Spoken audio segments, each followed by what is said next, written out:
ఉండేవాడు. సో తను చాలా బద్ధకంగా ఉన్నాడనమాట, చాలా లేజీ.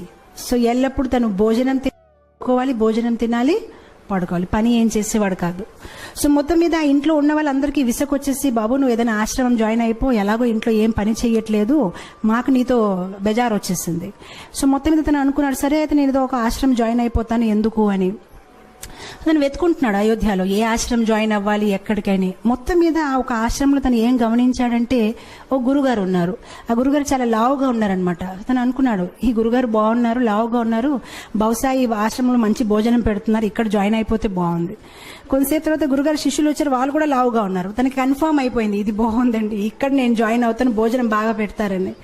వెళ్ళాడు గురుగారి దగ్గర, నేను మీ ఆశ్రమం జాయిన్ అవుతాను, కానీ నాకు ఒకటే, భోజనం ఎన్నిసారి పెడతారు? సో గురుగారు అన్నారు 2 times.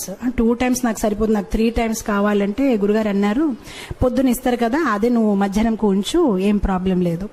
తనకి చాలా హ్యాపీ అనిపించింది, చాలా బాగుంది ఈ ఆశ్రమం, అసలు పొద్దున మధ్యాహ్నం సాయంత్రం తినాలి, భజన చేయాలి, గురుగారు ఏదో వాహిస్తూ ఉంటారు, అది వినాలి, ఆయన హ్యాపీ అయిపోతారు. 15 రోజులు గడిచిపోయింది, చాలా ఆనందంగా ఉంటున్నాడు.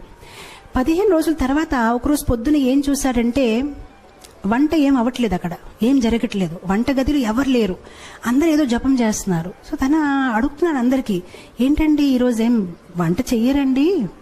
సో అప్పుడు వాళ్ళు చాలా కోపంతోనే, అవే ఈరోజు ఏకాదశి. ఏకాదశియా అంటే నాకెవరు చెప్పలేడండి, ఏకాదశి అంటే ఏంటి తెలియదా, ఏకాదశి అంటే ఈరోజు భోజనం ఉండదు అని.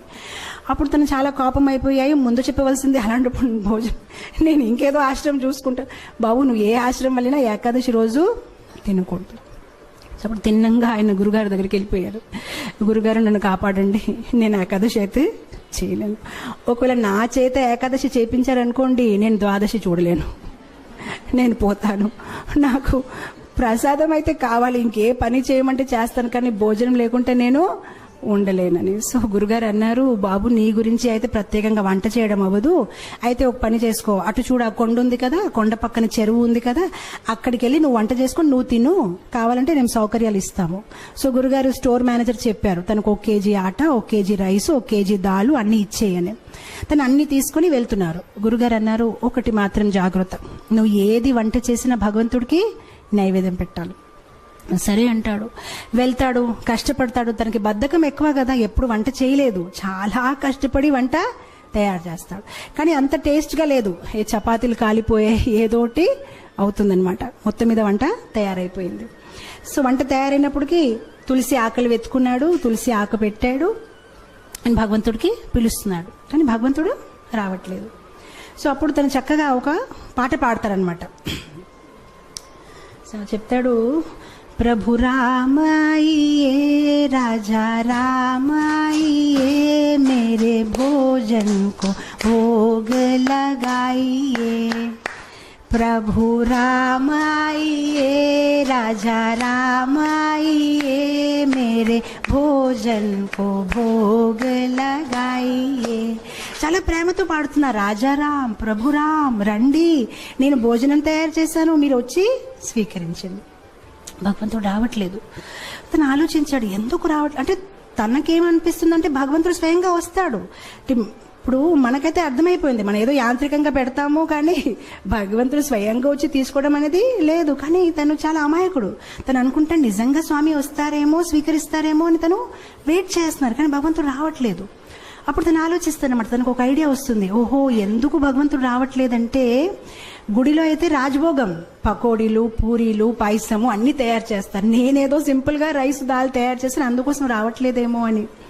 సో అప్పుడు తను భగవంతుడికి వాదిస్తారనమాట. తను భగవంతుడితో అంటారు, భూల్ కరోగే యది తజ్ దోగే భోజన రూఖా సూఖా, एकादशी आज मंदिर में है, बैठे रहोगे भूखे, राजा राम आइए, प्रभु राम आइए, मेरे भोजन को भोग धराइए.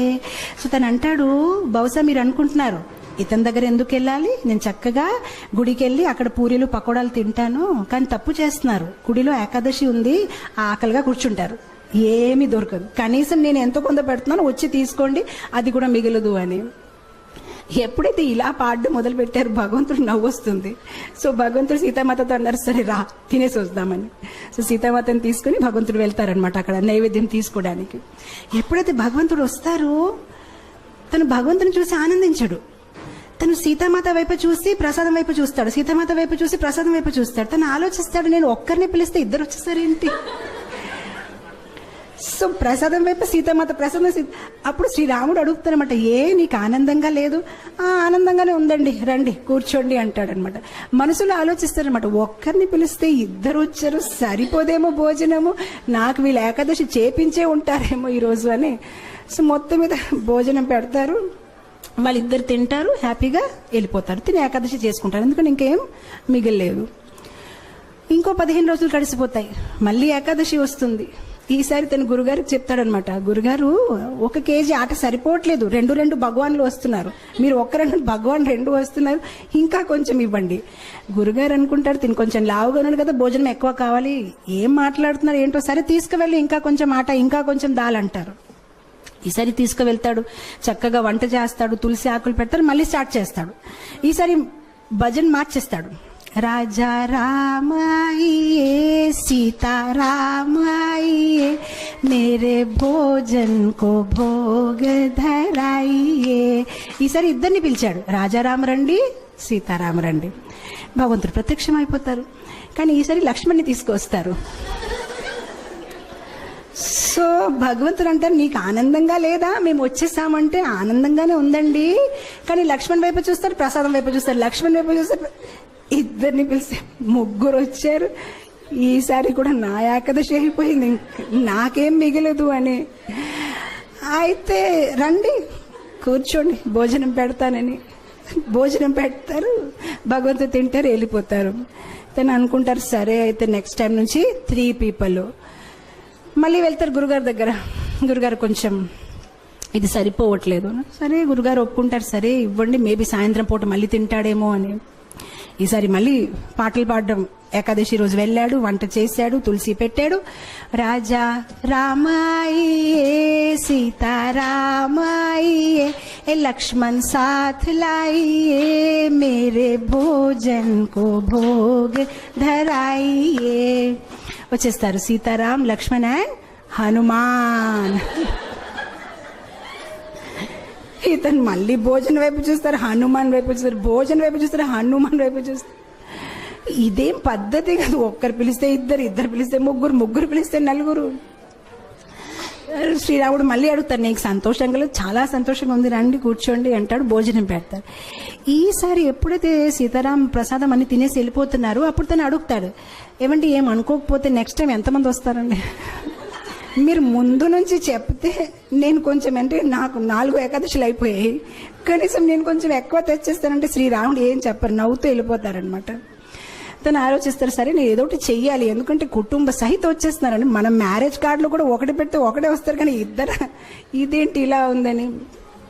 తర్వాత ఏకాదశి రోజు మళ్ళీ గురుగారు చెప్తారు, నాకు 10 కేజీ ఆటలు కావాలి, 10 కేజీ రైస్ కావాలి. గురుగారు అనుకుంటారు, ఇదేదో ప్రాబ్లం ఉంది, బహుశా తను అమ్మేస్తున్నాడేమో, ఎంత ఎవరు తినలేరు, తప్పకుండా అమ్మేస్తున్నాడు. సో గురుగారు అంటారు శిష్యులతోనే, పర్వాలేదు తను అడిగింది ఇచ్చేయండి, తర్వాత మన పని చూద్దామని ఇచ్చేస్తారు.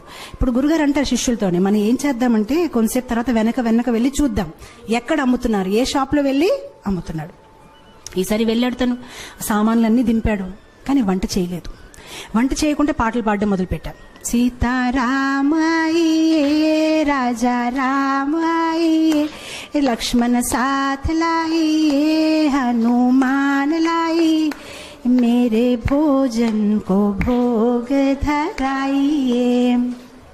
వచ్చారు సీతారామ లక్ష్మణ్ హనుమాన్ భరత్ శత్రుఘ్న కౌశల్య సుమిత్ర కైకేయి మొత్తం పరివార కుటుంబం అందరూ వచ్చేసారనమాట. సో అప్పుడు వచ్చేసి, బాబు మేము వచ్చేసామని. సో తను అందరు లెక్క పెట్టుకుంటున్నారు, వచ్చారు, చాలా మంది వచ్చారు.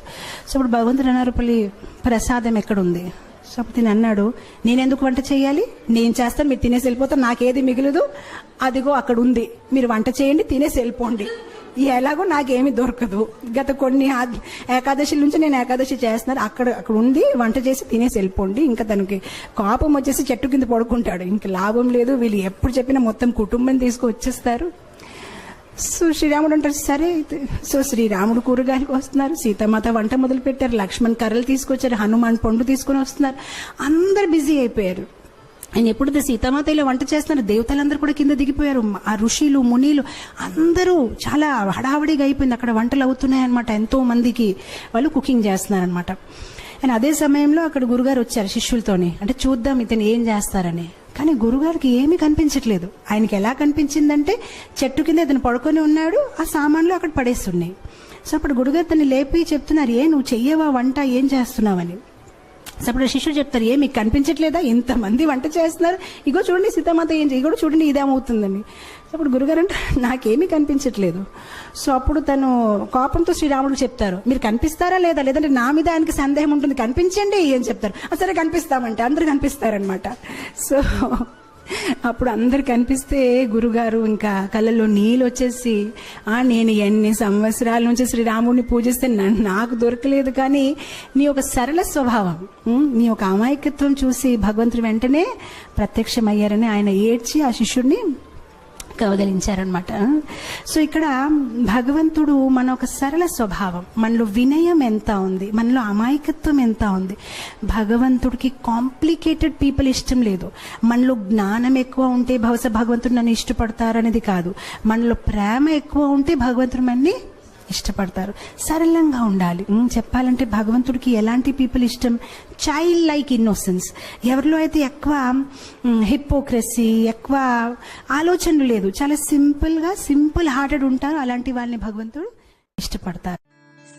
కృష్ణ కృష్ణ కృష్ణ లగే సబ్ కృష్ణ కృష్ణ कृष्णा लगे सब कृष्णा